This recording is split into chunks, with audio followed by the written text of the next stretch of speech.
ici Mélanie Tremblay qui vous souhaite la bienvenue à la machine à écrire.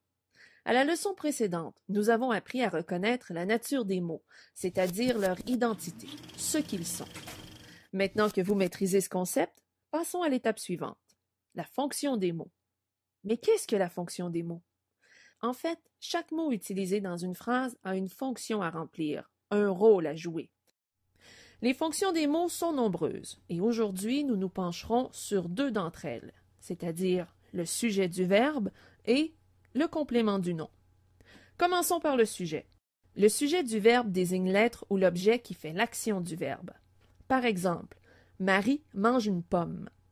Le nom Marie désigne la personne qui fait l'action du verbe mange. Le sujet du verbe peut être un nom, un pronom, un verbe à l'infinitif ou une proposition. Aujourd'hui, nous allons nous concentrer sur le nom et le pronom. Pour trouver le sujet du verbe, il faut poser la question « qui est-ce qui » ou « qu'est-ce qui ». Examinons la phrase suivante. Pierre rédige son travail sur mon ordinateur portable. Avant toute chose, il nous faut trouver le verbe. Ici, le verbe, c'est « rédige ». Ensuite, posons la question. Qui est-ce qui rédige? La réponse, le nom Pierre. Pierre est donc le sujet du verbe rédige, tout simplement. Un autre exemple.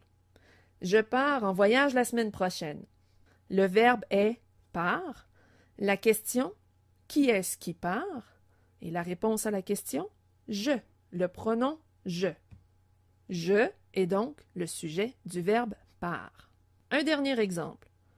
Mon ordinateur a cessé de fonctionner. La question, qu'est-ce qui a cessé de fonctionner? La réponse, mon ordinateur, qui est le sujet du verbe a cessé. Récapitulons. Le sujet du verbe peut être un nom, un pronom, un infinitif ou une proposition.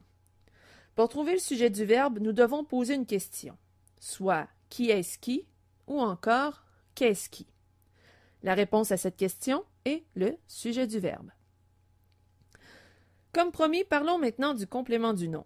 La fonction de complément du nom, comme son appellation l'indique, est de compléter l'information fournie par le nom auquel il se rattache. Le complément du nom précise donc l'idée exprimée par ce nom. Par exemple, le téléphone de ma sœur. Le nom sœur est le complément du nom téléphone.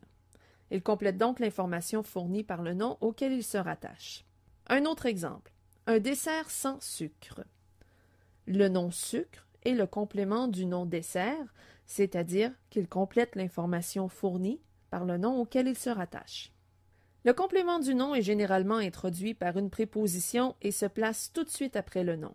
Par exemple, un avion à réaction. Réaction est le complément du nom avion, introduit par la préposition à. Un verre de jus, jus est le complément du nom verre, introduit par la préposition de. Un dernier exemple, une bague en or. Or est le complément du nom bague, introduit par la préposition en. Le complément du nom peut être un nom, comme nous l'avons vu, mais aussi un pronom, comme dans la phrase « un cadeau pour lui ». Ou encore, le complément du nom peut être un verbe à l'infinitif, comme dans « un dessert à déguster ». Récapitulons.